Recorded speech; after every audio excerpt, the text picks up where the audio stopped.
Hello, my dear student.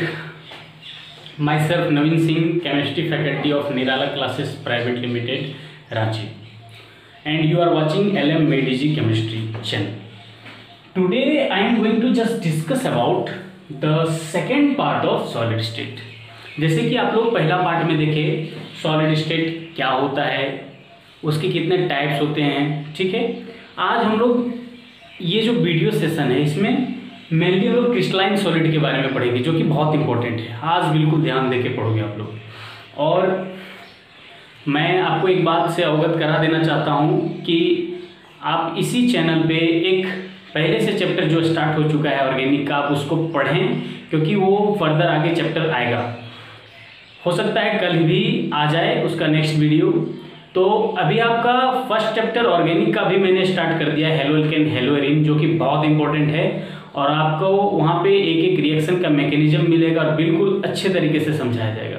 आप ध्यानपूर्वक जाएं और हेलो एल्केन हेलो एरीन को भी देखें, सॉलिड स्टेट भी देखना स्टार्ट करें। एक चैप्टर इधर फिजिकल मैंने स्टार्ट किया, एक चैप्टर ऑर्गेनिक स्टार्ट किया, दोनों साथ साथ मैं ख़त्म करूँगा। आप बिल्कुल ध्यान दें और निश्चिंत रहें, हर एक चीज़ आपको समझ में आएगी। और अपने कंसंट्रेशन को हाई रखें, वीडियो पूरा देखें, वीडियो छोड़ के ना देखें, एक बार बैठें तो पूरी तरह से देखें। अब देखिए, आज हम कुछ इंपॉर्टेंट चीज़ के बारे में पढ़ेंगे।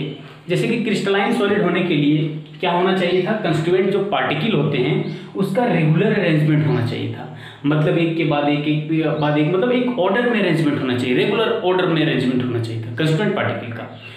तो जो रेगुलर अरेंजमेंट होता है कंस्टिट्यूएंट पार्टिकल का, पूरा होल में जब देखेंगे 3D में, जब रेगुलर अरेंजमेंट होता है कंस्टिट्यूएंट पार्टिकल का, तो 3D में जब देखेंगे, जैसे पार्टिकल के आगे पार्टिकल है, उधर पार्टिकल, इधर पार्टिकल, मतलब जब 3D वे में देखेंगे तो उसको हम लोग लैटिश बोलते हैं। क्या बोलते हैं बाबू? लैटिश। मतलब regular arrangement of constituent particle in 3D is called lattice. तो आप लिखोगे रेगुलर अरेंजमेंट of constituent particle in 3D is called lattice. इसी को हम लोग लैटिश बोलते हैं। मतलब रेगुलर अरेंजमेंट होता है। जैसे कि आप देखो, यहाँ पे एक पार्टिकल है, दूसरा यहाँ, तीसरा यहाँ, चौथा यहाँ, पांचवा यहाँ, ऐसे चलते जाएगा। तो जस्ट इसका नीचे यहाँ पे लगाएंगे, बीच में लगाएंगे। बीच में क्यों लगाते हैं आप खुद समझ सकते हो। जैसे कि आम का पेटी होता है, आम रखना पड़ता है, तो आम को दो आम के बीच में दूसरा लेयर जो रहता है, दो आम के बीच में ऊपर में रखा जाता है। उसके ऊपर में जस्ट नहीं रखते, क्योंकि ज़्यादा उसमें आम नहीं रखा जा सकता है, क्लोजली पैक नहीं हो सकता है। तो क्लोजली पैक होने के लिए आपको बीच में रखना पड़ेगा। तो कंस्टिट्यूएंट पार्टिकल को बीच में रखें, ये दो पार्टिकल के बीच में, यहाँ पे इन दोनों के बीच में, इन दोनों के बीच में। फिर आप जैसा ऊपर में था उस प्रकार यहाँ पे रखोगे, इसके बीच में रखोगे, इन दोनों के बीच में ये आया। तो इससे क्या होता है, अरेंजमेंट जो होता है कंस्टिट्यूएंट पार्टिकल का, वो क्लोजली पैक्ड होते हैं। तो ये क्रिस्टलाइन सॉलिड के कंस्टिट्यूएंट पार्टिकल के अरेंजमेंट है। तो आप देख पा रहे हो, लैटिस इसी को बोलेंगे, regular arrangement of constituent particle in 3D is called lattice. तो ये पूरा लैटिस कहलाएगा। अब एक पॉइंट आता है कि यूनिट सेल क्या होते हैं। एक पॉइंट आता है बाबू आपका कि यूनिट सेल क्या होता है। आप सुने भी हो यूनिट सेल। तो यूनिट सेल क्या होता है, तो ध्यान दोगे, यूनिट सेल जो है बाबू आपका, यूनिट सेल एक यूनिट है, एक यूनिट है। यूनिट सेल क्या है, एक यूनिट है। जैसे मान के चलो एक 3D यूनिट है, जो कि रिपीटेशन अगर होता है, 3D यूनिट का अगर रिपीटेशन होता है, रिपीट होने के बाद एक 3D यूनिट है जो बार बार रिपीट होने के बाद ये आपका लैटिश बनाता है। जैसे कि हम आपको बताएंगे, इसका डेफिनेशन भी है, समझाएंगे कि इन दोनों पॉइंट को अगर आप क्या करोगे, ऐड करोगे तो यूनिट कैसे बनेगा। तो लिखोगे इसका डेफिनेशन लिख लो, मतलब ऐसे समझने के लिए, the smallest 3D unit, the smallest 3D unit, थोड़ा बड़ा लिखते हैं ताकि आपको दिखाई दे, the smallest 3D unit which on repetition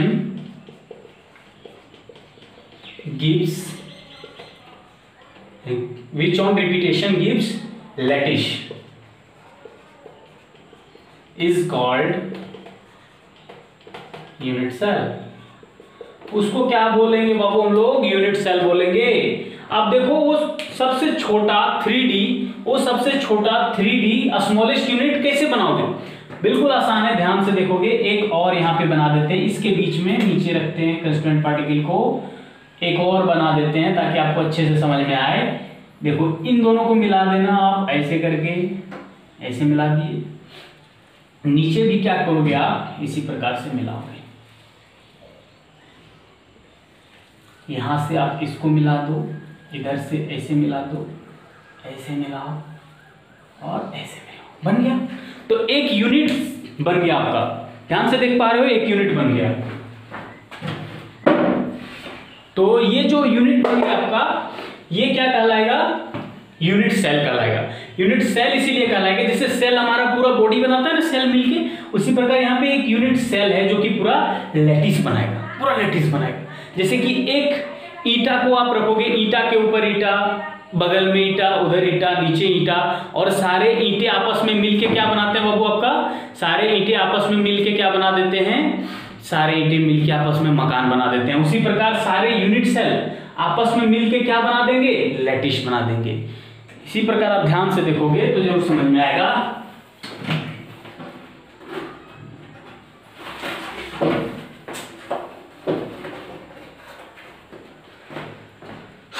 देखिए तो ये क्या हो गया आपका? यूनिट सेल हो गया। आप यहां से इसको क्या कर सकते हो? ऐसे मिला के बना सकते हो आगे। देखिए ये आपस में मिल गया, ये यहाँ पे क्या होगा? इसको आपस में मिला दो बाबू, ऐसे मिला दोगे, ये क्या होगा? ये नीचे आएगा यहाँ पे, ये यहाँ आएगा। मतलब क्या हो रहा है? ये आपस में जुड़ के और आगे जाएंगे, फिर तीसरा बनेगा, चौथा बनेगा, ईंट के ऊपर ईंट बनेगा। उसी प्रकार ये एक यूनिट सेल कहलाया, यूनिट सेल। तो यूनिट सेल समझ में आ गया क्या होता है? लैटिस समझ में क्या हो गया? ये सब समझना जरूरी है, तभी आप आगे समझ पाओगे। तो यहाँ तक क्लियर हो गया यूनिट सेल क्या होता है। अब हम लोग टाइप्स ऑफ यूनिट सेल देखेंगे। यूनिट सेल के कितने प्रकार होते हैं? On the basis of atoms arrangement. इसमें यूनिट सेल बहुत प्रकार के होते हैं। पहले देखेंगे हम लोग एटम अरेंजमेंट के आधार पे यूनिट सेल कितने प्रकार के होते हैं, उसको समझेंगे, जानेंगे कि कौन से यूनिट सेल में कितने एटम हैं। आराम से पढ़ेंगे, धीरे धीरे। वीडियो पॉज करके आप लोग बार बार, खिड़की लग जा रहा है बाबू, 1 सेकेंड। तो आप लोग देख पा रहे हो regular arrangement of constituent particle in 3D is called lattice. ये हो गया आपका। अब हम लोग देखेंगे यूनिट सेल भी बता दिया मैंने कि यूनिट सेल क्या होता है। अब टाइप्स ऑफ यूनिट सेल बताएंगे वो कि कितने प्रकार के यूनिट सेल्स होते हैं। Types of unit cell according to the arrangement of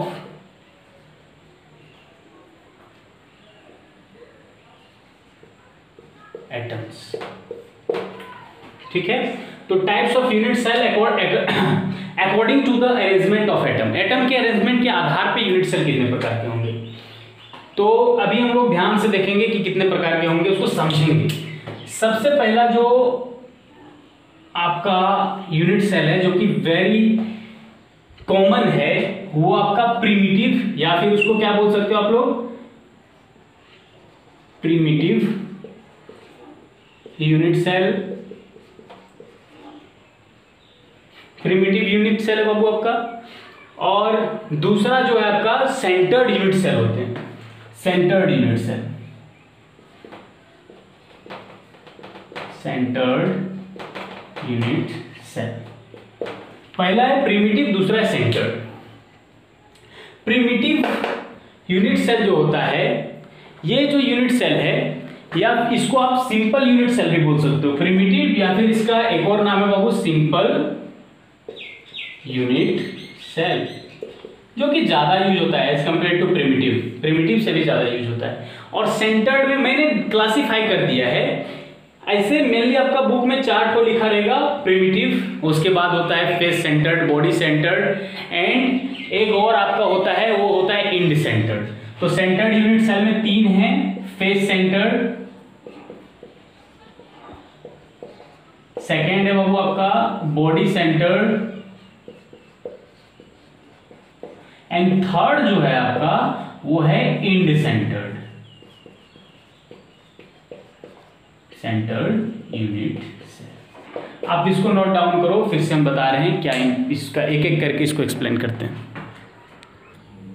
चलिए, तो ये प्रिमिटिव हो गया, फेस सेंटर्ड हो गया, बॉडी सेंटर्ड हो गया, इंड सेंटर्ड हो गया बाबू।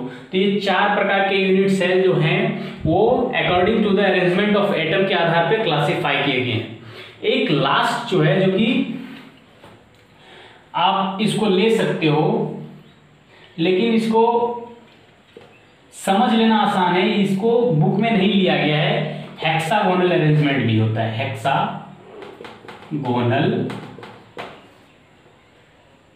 Hexagonal unit cell, hexagonal unit cell, इसके बारे में पढ़ेंगे हम लोग। तो एक हो गया प्रिमिटिव, दूसरा है face centred, body centred, end centred और हेक्सागोनल यूनिट सेल। इन सब के बारे में अच्छे से समझेंगे हम लोग।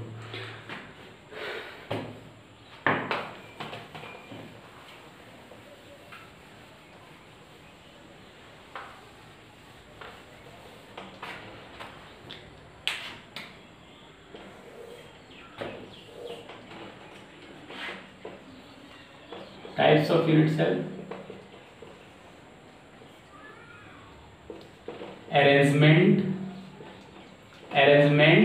of constituent particle और rank of unit cell। Rank बोल सकते हैं या फिर और atoms of unit cell, unit cell में कितने एटम्स हैं ये भी बोल सकते हो। तो सबसे पहले टाइप्स ऑफ यूनिट सेल देखेंगे, फिर उसका अरेंजमेंट कैसा है बाबू, और उसमें एटम्स कितने हैं। सबसे पहला क्या था आपका प्रिमिटिव यूनिट सेल, या फिर उसको क्या बोल सकते हो आप लोग, प्रिमिटिव यूनिट सेल को कॉमन यूनिट सेल, ठीक है, ये प्रिमिटिव यूनिट सेल बोल सकते हो। और उसके बाद सिंपल यूनिट सेल भी बोल सकते हो। तो सिंपल यूनिट सेल या फिर प्रिमिटिव यूनिट सेल, उसके बारे में पहले पढ़ते हैं। सिंपल यूनिट सेल, अब देखो simple unit cell cubic arrangement में देखेंगे हम लोग। क्यूबिक अरेंजमेंट में, क्यूबिक अरेंजमेंट क्या होता है, जैसे क्यूबिक अरेंजमेंट क्या होता है थोड़ा सा बाद में इसको समझेंगे, लेकिन समझ लो थोड़ा सा ये क्या होता है। क्यूबिक अरेंजमेंट में क्या होता है, क्यूब देखे हो आप लोग, जिसका लेंथ, ब्रेथ और हाइट तीनों इक्वल होता है। तो इसमें क्या होगा, A is equal to B, मतलब लेंथ, ब्रेथ और height is equal to C, सारे इक्वल होंगे। और इनके बीच का जो एंगल होता है alpha is equal to beta is equal to gamma होगा। और अल्फा बीटा गामा क्या होता है बाबू, इज इक्वल टू 90 डिग्री होता है इसमें, जैसे कि हमको पता है क्यूब में एक होता है। तो सिंपल यूनिट सेल क्यूब के आधार पे हम लोग समझेंगे इसको कि कैसे होगा। तो देखिए इसको आप समझ गए क्या होता है cubic unit cell. Cubic unit cell में सिंपल यूनिट सेल को देखेंगे। सिंपल यूनिट सेल कैसे होंगे, उसमें कितने अरेंजमेंट उसका एटम का कैसे होगा, अरेंजमेंट ऑफ कंस्टिट्यूएंट पार्टिकल। सबसे पहले क्यूब बनाएंगे, ये बन गया आपका क्यूब, इसको ऐड करो। अब देखो ध्यान से देखना यहां पे कि ये जो सिंपल यूनिट सेल होते हैं इसमें जो एटम होता है बाबू वो ओनली कॉर्नर पे होते हैं। बिल्कुल ध्यान से सुनोगे, ये जो सिंपल यूनिट सेल होते हैं उसमें जो एटम्स होते हैं वो सिर्फ कॉर्नर पे होते हैं बाबू। कहां पे होते हैं, कॉर्नर पे। तो कितना कॉर्नर होता है क्यूब में, पता है 4, ऊपर में 4 कॉर्नर होता है और नीचे भी 4 कॉर्नर होता है। तो 4 और 4 कितने हो जाएंगे, 8 कॉर्नर्स। तो इसमें कितने कॉर्नर्स हैं, 8 कॉर्नर्स। तो 8 कॉर्नर में क्या होगा, 8 एटम होगा, नहीं, उसमें क्या होता है कि एक कॉर्नर में 1/8 एटम होता है। मतलब एक कॉर्नर में सिर्फ एक एटम का 1/8वां भाग ही एक यूनिट सेल कवर कर पाता है। एक यूनिट सेल का एक कॉर्नर एक एटम का 1/8वां भाग ही कवर कर पाता है। वो कैसे करता है, थोड़ा ध्यान से देखोगे समझ में जरूर आएगी। जैसे कि यहां पे इसको देखते हैं हम लोग, ठीक है। इसमें मान के चलो ये एक स्फीयर है, देख पा रहे हो। तो ये मान के चलो एक एटम है, जैसे सेंटर्ड हम लोग दिए रहते हैं, एटम के सेंटर से रिप्रेजेंट करते हैं, लेकिन मान के चलो ये एटम है। तो इसका क्या होगा, इसका आधा भाग ही मान के चलो इसमें है, तो इसको बना लेते हैं, इसका आधा ही भाग मान के चलो इसमें अटैच्ड है। तो इसको हाफ बना लेते हैं इधर। हाफ कैसे बनाओगे बाबू, ऐसे करके ऐसे हाफ बना ली। जैसे कि मान के चलो बॉल देखते हो कभी भी ड्यूस बॉल फट गया है ना, तो फटने के बाद ऐसे ही हो जाता है, आधा आधा अलग हो जाता है कटोरे के जैसा। अब देखो इसमें तो है, ऊपर से क्या है कि ये कैसे गया हुआ 3D अरेंजमेंट इसका, देखो बीच से एक ऐसा लाइन खींच दो, मतलब बॉल जो हाफ है उसको भी बीच में फाड़ दो। फिर क्या हो गया, इसका 90 डिग्री में ऐसे गया हुआ है। तो आप देख पा रहे हो ये तुम्हारा ये यूनिट सेल है, ये यूनिट सेल का कॉर्नर है। तो इसका कितना भाग यूज हो रहा है देख रहे हो, एक तो आधा जा रहा है और आधा में इधर 90 डिग्री कट जा रहा है, मतलब एक तो आधा जा रहा है ऊपर से 90 डिग्री कट जाए, मतलब कितना भाग है, एक दो, फ्रंट में 2 भाग है और उधर 2 भाग खाली रह जा रहा है, मतलब आधे में सिर्फ 1/4 यूज हो रहा है। देखो इतना ही यूज हो रहा है, ये बस 1/4। तो आधे में 1/4 यूज हो रहा है। अगर ये इसको आधा काट के निकालें, ये मान के चलो ये जो है तुम्हारा वो स्फीयर जो है, एटम कैसे होते हैं, स्फीयर की तरह होते हैं। ये स्फीयर जो होता है इसमें आधे में से सिर्फ 1/4 यूज हो रहा है, तो ये फुल स्फीयर है, मतलब पूरा एटम है। तो पूरा एटम का कितना यूज होगा, हाफ एटम में 1/4 है, तो पूरा एटम में कितना हो जाएगा, फुल में, ये हाफ में था तो फुल में कितना होगा उसका, और भी क्या होगा 1/2 से मल्टीप्लाई कर दोगे तो 1/8 होगा। अगर हाफ में 1/4 है तो फुल में 1/8 एटम सिर्फ यूज होगा। तो एक कॉर्नर में ये जो यूनिट सेल है उसका प्रत्येक कॉर्नर कितना एटम को कवर कर पा रहा है, 1/8 एटम को। तो इसमें प्रत्येक कॉर्नर में 1/8 एटम को कवर करता है। तो एक यूनिट सेल में कितने कॉर्नर होते हैं बाबू, एक unit cell, cubic unit cell में कितने कॉर्नर होंगे, 1 2 3 4 5 6 7 8, तो 8 कॉर्नर हैं। तो 1/8 × 8 करोगे तो उतना निकल के आ जाएगा। तो इसमें कितना निकल के आएगा, वो 8 से 8 कैंसिल हो गया, 1, मतलब सिर्फ एक एटम को कवर करेगा। तो इसका रैंक लिखने का मतलब है कि कितना एटम उसमें रख रहा है। तो सिंपल यूनिट सेल या फिर आप बोल सकते हो प्रिमिटिव यूनिट सेल में जो नंबर ऑफ एटम्स होते हैं वो 1 होंगे। तो इसका रैंक क्या आ गया, 1। नंबर्स कितना आ गया, 1। रैंक का मतलब वो रैंक मत समझना आप जो कि आता है फर्स्ट रैंक सेकंड रैंक है ना, ये यहाँ पे हो गया number of atoms is called rank है ना। तो नंबर ऑफ एटम्स कितने होंगे, 1। तो सिंपल यूनिट सेल खत्म हो गया। इसके आगे हम लोग देखेंगे, फिर सिंपल खत्म हुआ बाबू, इसके आगे है सेकेंड, सेंटर्ड में आता है। सेंटर्ड में 3 प्रकार को आपको समझाएं, कौन कौन था बोलिए, मेरे साथ बोलिएगा कौन कौन है। फेस सेंटर्ड है, बॉडी सेंटर्ड है और एंड सेंटर्ड है। तो सबसे पहले फेस सेंटर्ड पढ़ेंगे। फेस सेंटर्ड, देखिए नाम से ही फिक्स है, समझ में आ जा रहा है। फेस मतलब हर एक फेस में इसका एक एक एटम होगा, हर एक, समझ रहे हो ना। जैसे एक क्यूब है, क्यूब कैसा होता है, देखो यहां ध्यान से देखोगे आप लोग, ये क्यूब है मान के चलो,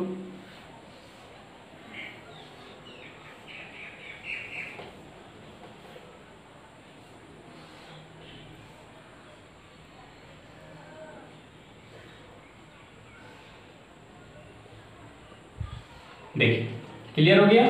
तो यहां पे हर एक कॉर्नर में तो होगा, कॉर्नर में, हर एक कॉर्नर में है, कॉर्नर में है प्लस क्या है इसमें, हर एक फेस में है। तो कितना फेस होता है क्यूब में, 6 फेस होते हैं ना, तो 6 फेस में है प्रत्येक फेस में। जैसे देखो प्रत्येक कॉर्नर में तो है ही 1 एटम 2 एटम 3 एटम 4 एटम 5 6 7 8, लेकिन 8 एटम है, लेकिन एक एटम, हर एक कॉर्नर में एक एटम का 8वां भाग ही यूज कर पाता है। तो 1/8 सब मिला के 1 एटम होता है, जैसे कि अभी निकाल पाए हम लोग, तो निकालेंगे। लेकिन हर एक फेस में भी एक एक एटम होगा। तो कितने फेस हैं, देखो एक क्यूब में कितने फेस होते हैं, 6 फेस। तो मान के चलिए आगे वाला जो फेस है इसमें एक एटम है, एक एटम, एक इस वाले फेस में है तो इसमें एक एटम है, 2 एटम, एक ऊपर वाले फेस में है 3 एटम, एक अंदर वाले फेस में है तो 4 एटम, एक इधर वाले फेस में है तो 5 एटम, एक नीचे वाले में है तो 6 एटम। देख पा रहे हो ना, तो 6 एटम है। लेकिन ध्यान से देखो, एक अगर क्यूब आएगा, मान के चलो ये क्यूब है, इसके आगे अगर एक क्यूब बनाएंगे, वो ध्यान से देखो, इसके आगे अगर एक क्यूब बनाएंगे तो क्या होगा, इसके आगे एक क्यूब बनाएंगे तो जनरली होता क्या है, देख पा रहे हो आप लोग,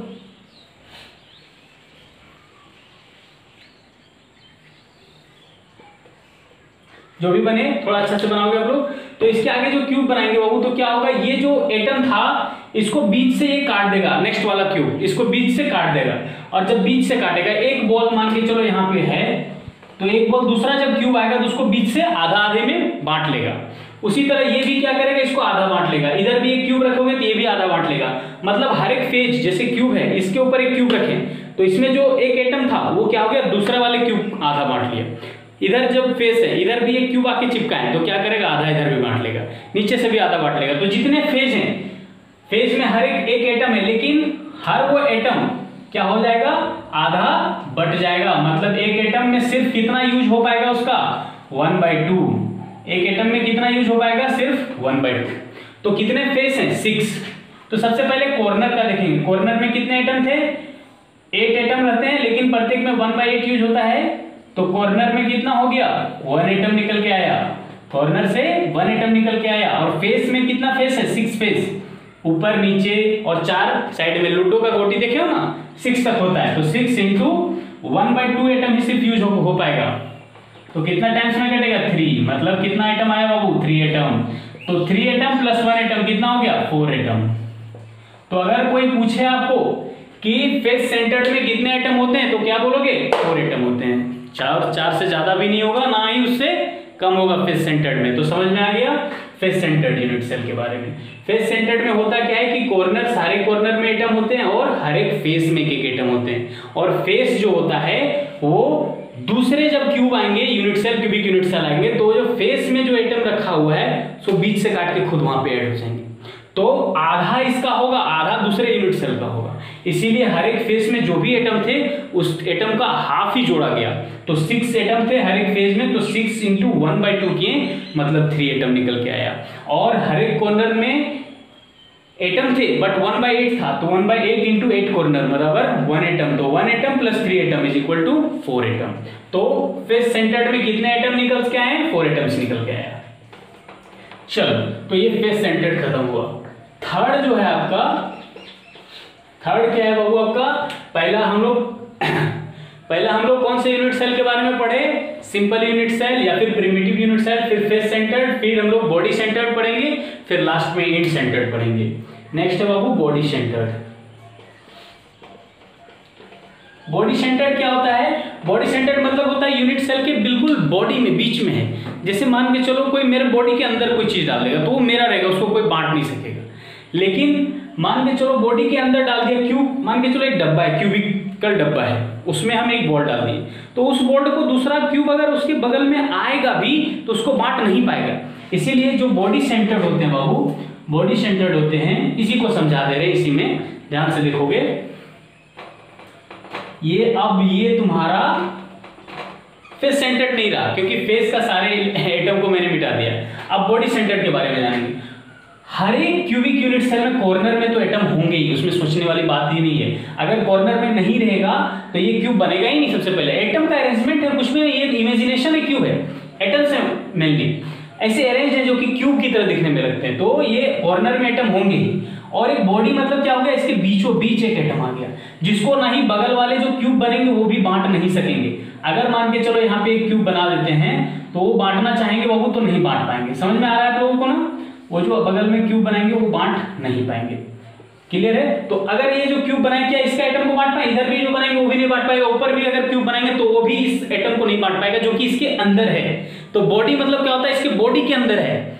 तो जब बॉडी के अंदर है तब इसमें कितना एटम होगा, बॉडी सेंटर्ड में कितना एटम होता है, डायरेक्ट पूछा जाता है एग्जाम में, बहुत ही आसान है, ध्यान से देखोगे जरूर समझ में आएगा। तो बॉडी सेंटर्ड में कितना एटम होगा बाबू, हर एक कॉर्नर में एक एक एटम है, तो 8 कॉर्नर है, तो ये तो पहले से पता है हमको कि कॉर्नर में कितना हो जाएंगे, कॉर्नर में कितना हो जाएगा 1/8 into 8 is equal to 1 atom. So corner में तो 1 एटम हर किसी का होगा। उसके बाद ये बॉडी सेंटर्ड है, तो बॉडी में कितना है, इन बॉडी 1 एटम है, जो कि कोई इसको बांट नहीं रहा है। तो कितना हो गया 1 एटम, ये 1 एटम प्लस 1 एटम बराबर कितना 2 एटम निकल गया। तो अगर कोई पूछे, कोई भी पूछे, या आपका टीचर आपका क्वेश्चन बुकलेट आपसे पूछे कि बॉडी सेंटर्ड में कितने एटम होते हैं बताइए सर, तो क्या बताओगे आप कि 2 एटम्स होते हैं। कितने एटम्स होते हैं? 2 एटम्स। डायरेक्ट लिखोगे रैंक कितना आएगा इसका, बॉडी सेंटर्ड का रैंक जो होगा इसका, या फिर नंबर ऑफ एटम्स क्या होगा आपका, रैंक 2 एटम्स होगा। काम खत्म। ये आपका क्लियर हो गया बॉडी सेंटर्ड। लास्ट जो बचा आपका वो है face centred, body centred, end centred. अब इंड सेंटर्ड के बारे में जानेंगे। नेक्स्ट जो है बाबू आपका वो क्या है, थर्ड इंड सेंटर्ड।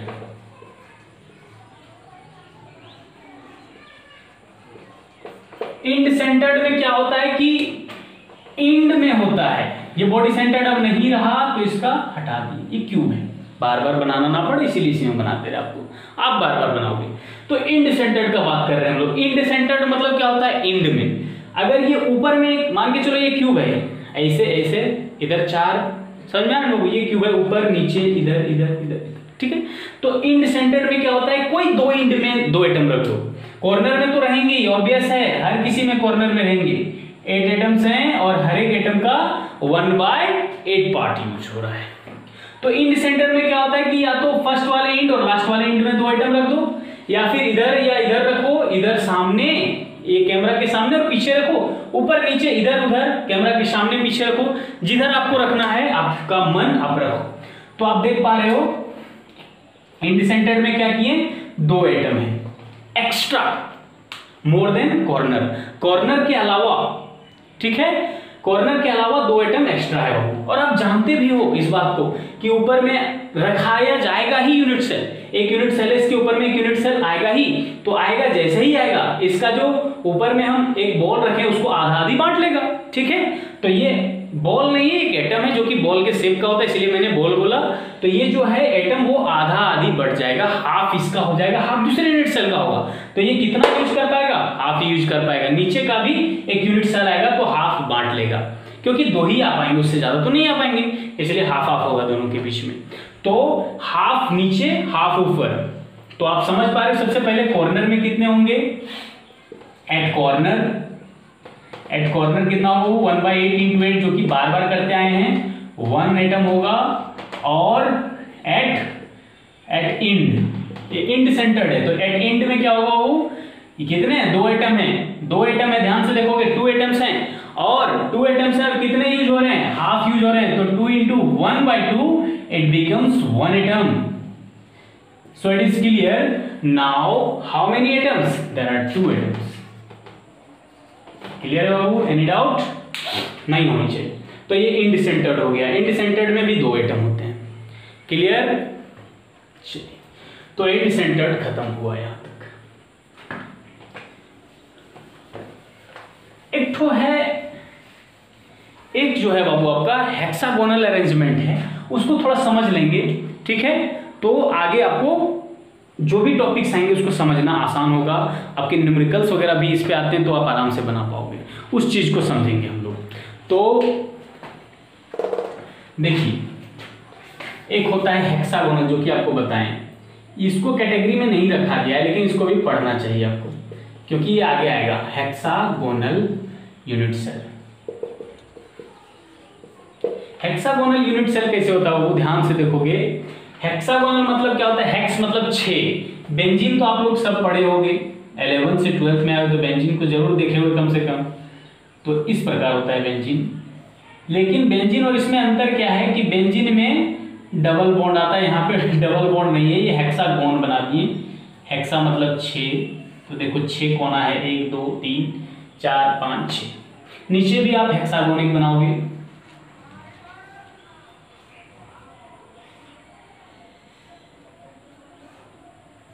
ठीक है। इस कोने से इसको मिलाओ, इस कोने से इसको मिलाओ, इसको आप क्या करो, देखो अब यहां से इधर मिलाओ, नीचे यहां से नीचे मिलाओ, इसको यहां पे मिलाओ, इसको यहां पे मिलाओ।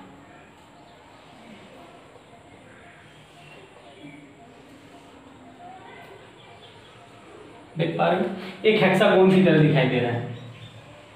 क्लियर है ना, ये हेक्सागोन है, काम खत्म। एक हेक्सागोन है,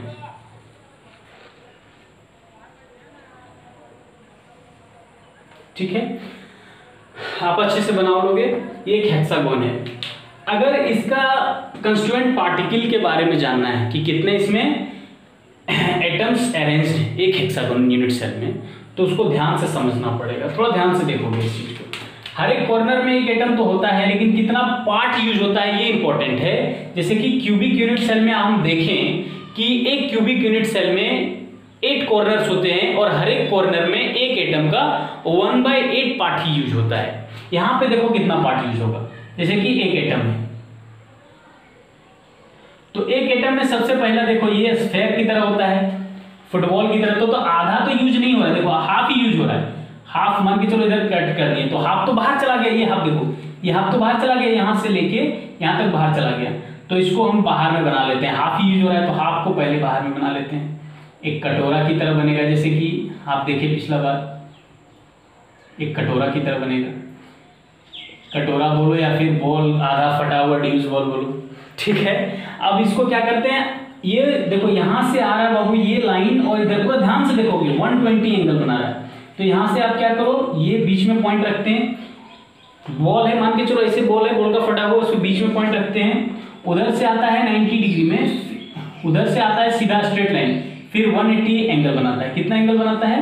120 बनाता है। कितना एंगल बनाता है? 120। तो इसके बीच का एंगल कितना है? 120 डिग्री। अब ध्यान से देख पा रहे हो इस चीज को, ये 120 बना रहा है। तो ये 120 बना रहा है, इसका मतलब अगर आप देखोगे एक जो कोई भी स्फीयर होता है या फिर वो हाफ स्फीयर हो, उसके जो एंगल होते हैं वो पूरा गोल होता है, तो 360 होगा, लेकिन उसमें यूज कितना हो रहा है? 120 यूज हो रहा है। तो इसके हिस्से से कितने होंगे? 3 हो पाएंगे ना, 120 120 120, कितना डिग्री हो जाएगा? 360 डिग्री। तो आप समझ पा रहे हो, इसको ध्यान से सुनोगे। ये मान के चलो हाफ स्फीयर है, हाफ स्फीयर भी रहता है तो क्या होता है? 360 डिग्री रहता है, और यूज कितना हो रहा है? 120। मतलब इसके जैसे ऐसा 3 यूज हो सकता है। तो हम लोग इसका 1/3 ही सिर्फ यूज कर रहे हैं, तो हाफ में हम लोग 1/3 यूज कर रहे हैं। 120 डिग्री में 1/3 यूज कर रहे हैं। क्यों? क्योंकि 360 होता है टोटल, यूज हो रहा है सिर्फ 120 डिग्री, मतलब हाफ का 1/3 यूज कर रहे हैं। और ये देखो हाफ तो यूज ही नहीं हो रहा है, ऊपर वाला यूज ही नहीं हो रहा है। तो अगर पूरा में देखें हाफ में 1/3 यूज हो रहा है, अगर पूरा एटम में देखें तो कितना होगा? 1/6 होगा। ये हाफ के लिए है, ये जो हाफ निकाले यहाँ पे इसके लिए 1/3 यूज हुआ। तो अगर पूरा एटम का देखेंगे, ये सिर्फ यहाँ तक के लिए कितना यूज हुआ आप देख पा रहे हो, ये सिर्फ यहाँ तक देखें, यहाँ तक के लिए ये निकाल के बाहर निकाले 1/3 यूज हुआ। तो पूरा एटम के लिए कितना यूज होगा? 1/6 एटम। मतलब प्रत्येक कॉर्नर में, हेक्सागोन के प्रत्येक कॉर्नर में 1/6 एटम ही यूज होगा, उससे ज्यादा यूज नहीं हो पाएगा। तो प्रत्येक कॉर्नर में कितना एटम होता है बाबू हेक्सागोन में? 1/6 होता है। तो प्रत्येक कॉर्नर में 1/6 होता है। तो कितने कॉर्नर है देखो यहाँ पे ध्यान से, 1 2 3 4 5 6 और नीचे 6, और हर कॉर्नर नीचे वाले में भी 1/6 ही यूज होगा। तो ध्यान से देखो इसमें कितने एटम होते हैं, इस बात को ध्यान से देखोगे। प्रत्येक कॉर्नर में एक एटम रख दो, ध्यान से समझो। पहले बोल रहे रखने के लिए, बोल नहीं रहे कि पूरी तरह से एक एटम, प्रत्येक कॉर्नर में एक एटम रखो, 12 एटम मान के चलो, और 3 एटम बीच में डाल देना। ऐसे अरेंज होते हैं, ध्यान से देखो, ऐसे अरेंज होते हैं 3 एटम। तो 3 एटम जैसे कि मान के चलो आप लोग बर्गर खाते होगे, बर्गर के बीच में आलू रखता है तो वो पूरी तरह से उस बर्गर का होता है, अंदर में होता है। उसी प्रकार यहाँ पे जो 3 एटम होते हैं, ये 3 एटम क्या है? नीचे बीच में है, बॉडी सेंटर्ड है। तो इसमें तुम्हारा कॉर्नर एटम कितने होंगे बाबू? कॉर्नर कितना कॉर्नर होता है इसका? देखो 6 ऊपर कॉर्नर है, 6 नीचे कॉर्नर है, तो कॉर्नर 12 है। और हर एक कॉर्नर में कितना अभी निकाल के लाए? 1/6। तो 12 × 1/6 कितना आएगा? 2 एटम निकल के आया। मतलब क्या है कि हेक्सागोन के सारे कॉर्नर में अगर मिला के एटम देखें तो कितना आएगा? 2 एटम आएगा हर एक कॉर्नर में। लेकिन सिर्फ कॉर्नर में नहीं है, ये समझ में आ रहा है आपको ना? हर एक कॉर्नर में 2 एटम आया। उसके बाद कितने एटम है यहाँ पे? देखो ध्यान से देखो, 1 2 3 4 5 6 6 12 इनटू, देखो बाबू उसके बाद क्या होता है इसका बीच में, बॉडी में कितना है? ध्यान से, यहाँ सब में होगा, थोड़ा ध्यान से देखोगे। हेक्सागोन में तीनों प्रकार के आ जाएंगे, बॉडी सेंटर्ड भी आ जाएगा, ये सिंपल वाला भी आ जाएगा, सिंपल यूनिट सेल। देखो सिंपल यूनिट सेल कॉर्नर वाला देख लीजिए, सिंपल यूनिट सेल। उसी प्रकार बॉडी के अंदर भी है इसका, तो बॉडी हुई हो जाएगा। प्लस इंड सेंटर्ड होता है ये थोड़ा सा, फेस सेंटर नहीं होता, ये इंड सेंटर्ड होता है। इंड सेंटर्ड का मतलब क्या होता है, इसके दो इंड में दो एटम होते हैं। इस बात का बिल्कुल ध्यान रखोगे, किसके इंड में दो एटम होते हैं, एक लास्ट इंड एक ऊपर वाले इंड, इसके दो इंड में दो एटम होते हैं। लेकिन ये यूनिट सेल है, इसका जैसा जैसा और भी ऊपर आएगा तो इंड वाले जो फेस वाले होते हैं वो हमेशा हाफ में डिवाइड होते हैं, बताया मैंने। तो बॉडी में कितने हैं, 3 हैं, तो बॉडी में ये 3 एटम पहले से, इसको कोई बांट नहीं सकता है क्योंकि सैंडविच के जैसे बीच में है, तो इसको कोई बांट नहीं सकता। इसका 3 अपना होगा क्योंकि दूसरा जो बगल में आएगा भी वो इसके एटम को बांट नहीं पाएगा, डिवाइड नहीं कर पाएगा। लेकिन जो ऊपर में और नीचे में है इसके ऊपर भी यूनिट सेल रखा जाएगा। एक ही यूनिट सेल रख पाओगे तो 2 यूनिट सेल हुआ, तो एक को 2 भाग में बांटोगे तो कितना आएगा बाबू आपका, देखो इसका फेस वाला, फेस में कितना है, एक और एक 2 एटम है, तो 2 × 1/2, क्योंकि आधा ही यूज कर पाता है जो भी फेस में होता है, तो 2 × 1/2 कितना आएगा बाबू, 1 एटम। तो सब जोड़ो, आप लोग बिल्कुल तेज बच्चे हो, बताओ कितने एटम हुए, 3 atom plus 2 atom, 5 atom plus 1 atom, कितना एटम हो गया बाबू, 6 एटम्स। तो बिल्कुल आसानी से हम लोग निकाल पाए कि हेक्सागोनल यूनिट सेल में 6 एटम होते हैं और ये बिल्कुल रिदमिक है। हेक्सा मतलब 6 और एटम्स कितने भी होते हैं इसमें, 6। तो रिमेंबर करना भी आसान है क्योंकि कितने एटम्स होंगे इसमें, 6 एटम्स होंगे। क्लियर है। तो हेक्सागोनल में कितने एटम्स होते हैं, 6 एटम। तो आप इसको देखो, स्क्रीनशॉट लो।